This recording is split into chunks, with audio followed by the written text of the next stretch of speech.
Hi, I'm Rachel. Welcome to my channel, La Bricoleuse. In this video, I'll talk about how to pay for an MFA, a Master of Fine Arts degree. This is an advanced degree in areas like painting, drawing, illustration, sculpture, photography, filmmaking, and performing arts like music, theater, dance, and more. What qualifies me to make this video? I didn't take out student loans in getting my MFA. I teach in an MFA program. I've worked for 3 professional theaters associated with graduate programs in dramatic arts. I've talked to hundreds of MFAs and current graduate students about their degree funding decisions. In making this video, I assume that you are considering getting an MFA at an American university. Perhaps you're the partner or spouse of someone who is. Here in the United States, there's a lot of debate about student loans. I'll assume that you know that's an option, and this video doesn't really cover that. Instead, I'm going to talk about the many different alternatives to taking on debt for your MFA. By far, the most common funding option cited by current MFA degree holders was the tuition waiver. At public institutions, tuition waivers are often tied to your state residency status. That doesn't mean you need to move there first to obtain state residency, although I do know some people who have done that successfully. It's more that you'll be expected to establish state residency while you're getting the degree.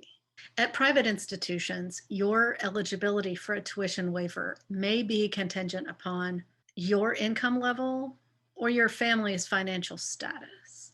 These will be available through the school where you study and will be part of the acceptance offer. If you're interested in tuition waivers, research in advance and only apply to programs that offer them. Be aware, tuition waivers are often contingent upon you finishing the degree. If you don't graduate, you may be expected to pay that waived tuition. And be advised, you'll need additional funding sources to cover the cost of living, books and supplies, student fees, and other related expenses. Assistantships are also commonly mentioned as a good way to pay for your graduate degree. Much like a tuition waiver, these are also available through the school and will be part of your acceptance offer. There are different kinds of assistantships. A teaching assistantship, you might be the instructor of record on a course for undergraduates. You teach it, you grade the quizzes, you evaluate the projects, or you might be assisting a professor on the faculty, proctoring exams, grading papers and quizzes, monitoring lab hours, etc. A graduate assistantship is kind of like work study. For example, in a costume program, you might design costumes for a show put on by the academic department or a professional theater in residence. You might work in the costume shop sewing costumes.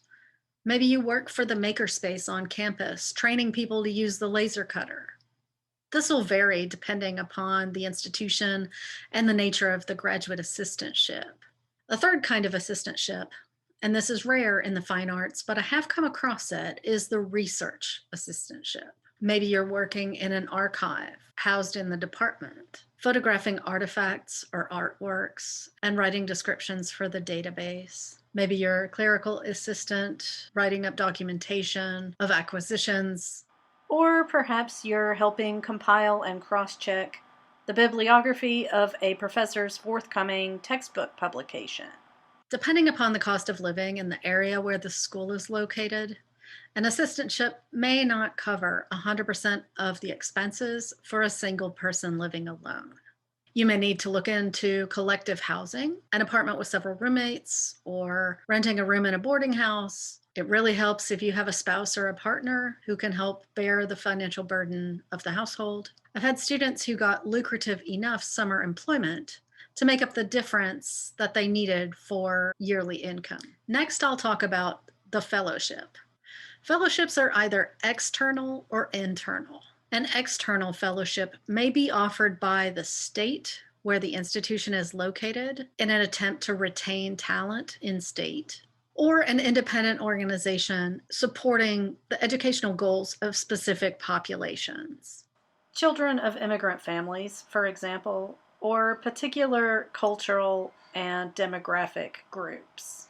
Internal fellowships may be offered by the department or the institution where you'll study to support specific research, artistic goals, diversity initiatives. Internal fellowships are often funded by bequests from wealthy alumni, and they determined what population they wanted it to serve when they gave the money. You can lose a fellowship if you don't meet the academic goals or other requirements in your study. But unlike a tuition waiver, they don't expect you to pay back money you've already been awarded. You just won't get any more.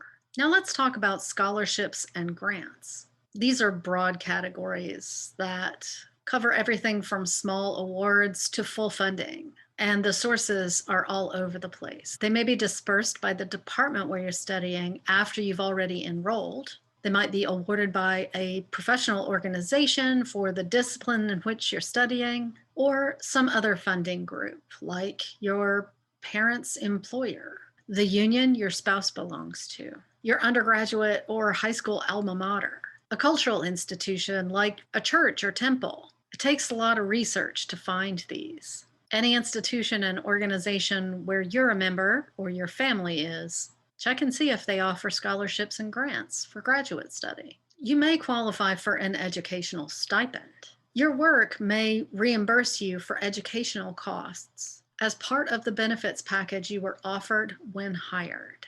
Or if you work at a university as staff, you might qualify for reduced or waived tuition. For example, I began working on a master's in creative writing when I worked on staff at Harvard University. I only had to pay fees, which at the time were $40 a class. Granted, this would have taken me 6 years to complete the degree, but it was a great deal. Another option is to consider low-residency graduate programs. These types of programs already existed for some of the fine arts, especially creative writing, but even more will probably launch post-COVID. This is the type of MFA that I got.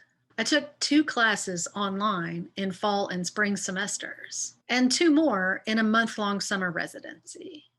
My classmates were located geographically all over the continent, and the nature of the program allowed us to retain full-time employment while studying. For me, it took 3.5 years to earn the degree. One more option is to look into study abroad. Master's degrees at public universities in many European countries are tuition-free or comparatively inexpensive because tuition is mandated at a low rate by law. Germany, France, Norway, Austria, and more. Admittedly, I'm making some assumptions about you as a viewer. I assume you're probably not independently wealthy, or you wouldn't need to know how to pay for your MFA. I'm also assuming that you're not good enough at counting cards to beat the house at a Las Vegas casino, because same. If you're applying to graduate schools this fall, comment on this video and let me know where you're considering and what sorts of funding opportunities are available to you. And also, good luck. I do teach in an MFA program, but I don't make any of the decisions about tuition waivers, assistantships, fellowships, or even basic admissions.